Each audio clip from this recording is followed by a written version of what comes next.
Let's take the basics first. The PlayStation 5 has been on the market for a while, and it's definitely a great console. Incredible graphics, super fast loading times, and a great library of games have made it a hit among gamers. But great power brings great responsibility and a high price tag. The PS5 is not cheap, and it is still difficult to find one at the retail price. Now, let's talk about the PS5 Slim. The PS5 Slim has already been announced, and it comes with some impressive features. This new model offers the same power as the current PS5, while having a more compact and stylish design. Here are the features of the PS5 Slim.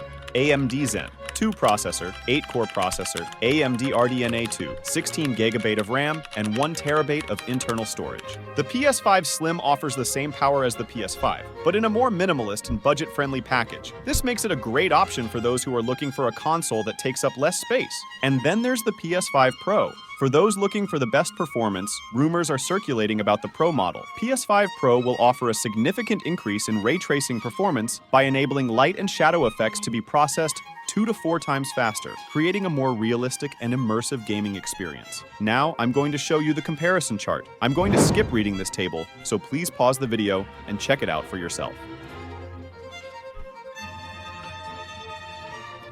Timing is everything. Buying a PS5 right now could mean missing out on better options around the corner. Just by waiting a few more months, you can get a console that is more affordable or significantly more powerful. So, should you buy a PlayStation 5 in 2024? My advice is wait for now. Follow the news, be patient, and see what Sony has in store. Your wallet and your future gaming experience will thank you. Also, if you want to get more detailed information about the PS5 Pro, we have an in-depth video on this topic on our channel. Be sure to check it out.